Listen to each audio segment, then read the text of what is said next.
ऐसा है, हर इंसान के जहन में पंजाब में एक ही शब्द है, बदलाव, change. And change is not necessarily progress. बदलाव नेसेसरली प्रोग्रेस नहीं होता, लेकिन अगर वो जीवन बेहतर कर दे और प्रगति की ओर चला जाए तो फिर जो बेहतर है उसे स्वीकारा सबने। और आज मुद्दा ये है कि अगर पंजाब में माफिया मरता है तो पंजाब की इनकम होती है और वो एक कल्याणकारी स्टेट में तब्दील हो सकता है। अब जो प्रूवन माफिया हैं वो सिद्धू को हराने यहाँ आए हैं और उन्हें मुंह तोड़ दबाव मिल रहा है, हर रोज मिल रहा है। इनकी तरफ जाना इज अ रेट्रोगेट स्टेप। इनकी तरफ जाना मतलब आप पिछले 25 साल की बर्बादी की तरफ जा रहे हैं। आप प्रगति की तरफ नहीं, विकास की तरफ नहीं, आप बर्बादी की तरफ जा रहे हैं। इसलिए लोग ये समझते हैं कि हमें एक सिस्टम को बदलना है और वो सिस्टम और माफिया को एग्जिस्ट नहीं कर सकते। इस माफिया को जाना होगा। जिस पुल पे आप बैठे हैं, आज से करीब करीब 10 साल पहले प्रकाश सिंह बादल के साथ मेरी लड़ाई हुई थी और मैं यहाँ मरण व्रत के ऊपर बैठने आया था। आपको सबको याद होगा जो अमृतसर से हैं। मैंने तय कर लिया, मेरी घरवाली भी मुझे कहे नहीं नहीं नहीं, अपनी सरकार है, लेकिन मैं दही दाव पे लगा के यहाँ आया था। बादल ने रात को इस्तिकबाल किया और हर अखबार में खबर छपी कि ये 5 पुल बनेंगे। ऐसा मीसना बुढ़ा है कि 1 महीने बाद बदल गया।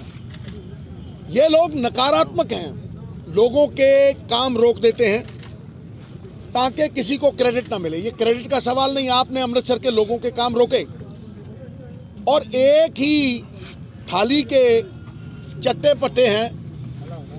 दे are Captain Amarinder Singh and Badals are 2 sides of the same coin। वो आया, उसको मैंने 170 करोड़ रुपए दिए, अमृतसर की जमीनें बिकी थी, 170 करोड़ रुपए दिए 5 पुलों के। उसने नीचे से मैसेज दे दिया सिद्धू के काम रोक दो। अरे सिद्धू के काम नहीं है ये श्री अमृतसर साहब के लोगों की सहूलियत के काम है। और आज देखिए ये कंप्लीट है। मैं जाके देख रहा हूं, अगर आज ही शुरू करना पड़ा मैं आज ही शुरू कर देना है टाक। ये मेरा सपना था और ऐसे मैंने करीब करीब 12-15 पुल बनवाए। आप समझ लीजिए, ये किचलू चौक भी तभी मैंने बनवाया था, लेकिन एक फॉरेस्ट चौक बार बार डंगा लगाते हैं। मतलब ये लकीर लंबी नहीं करते अपनी, ये दूसरों की लकीरें मिटाते हैं। They want to swim in the red ocean. मारो काटो, लोगों के काम रोक दो, क्रेडिट किसी लीडर को उठने मत दो। तो ये इनकी राजनीति है। इसलिए प्रगतिशील राजनीति के लिए ये मेरा अमृतसर के लिए, ईस्ट के लिए मैंने क्या किया और आगे 5 साल में क्या करूंगा। सिद्धू एक दूसरे को ऊट पटांग बोल के मुद्दों से भटकाने नहीं आया। सारी उम्र मैंने मुद्दों पे पहरेदारी की है और आने वाले समय में भी सवाल मुद्दों के ही होंगे और मुद्दे मैं उठाता रहूंगा। सबसे बड़ा सवाल है कि हम माफिया को ख़त्म करेंगे या नहीं, क्योंकि वो माफिया के जेब में जो पैसे जाते हैं वो अगर स्टेट के खजाने में आते हैं तो पंजाब खुशहाल हो जाएगा, खुशहाली की राह पे चल देगा। और एक बार उल्टी राह पे चल दो तो सीधी राह पे आना मुश्किल होता है, लेकिन उसका रोड मैप, गेम प्लान दिया है। बिल्कुल, मैं क्या पढ़ना नहीं, तुसी पढ़ो। देखिए, एक तो हमारी महिलाओं को मिलेगा सम्मान, बेटियों को मिलेगी पढ़ाई और हर पड़ाव पे इनाम और सम्मान। शिकायत निवारण प्रणाली, मेरे साथ डायरेक्ट संपर्क, 170 सरकारी सुविधाएं फ्री आपके कंप्यूटर पे, डिजिटल पंजाब में।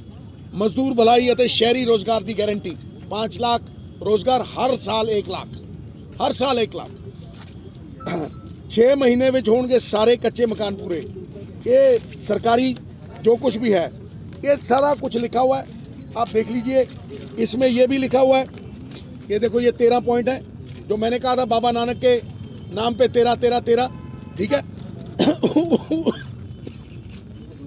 उसके आगे अमृतसर ईस्ट के लिए क्या किया और क्या करने जा रहा है, ये सारा आपके साथ पड़ा है। अब मैं ये भंडारी पुल जाके देखूंगा, और ये मैं आपको बता दूं कि बादलों की तरफ और कैप्टन की तरफ जाना मतलब बैक गियर लगाना, और अगर बदलाव की तरफ जाना है तो ये शख्स सामने खड़ा है प्लान के साथ, नीतिबद्ध योजनाबद्ध तरीके से। इसीलिए मैं कहता हूं कि आज आप ऊपर ईमानदारी बिठाएंगे, ईमानदारी नीचे तक जाएगी, और ऊपर आपने चोर बिठा रखे थे 25 साल, नीचे तक जाती है। और आम आदमी पार्टी की तरफ जाना वो आपके सामने ही आ जाएगा। सिद्धू साहब, आपका एक प्रोजेक्ट था आपका सीसीटीवी कैमरे का। सिद्धू साहब, सीसीटीवी कैमरा प्रोजेक्ट सिद्धू साहब, सीसीटीवी प्रोजेक्ट सीगा,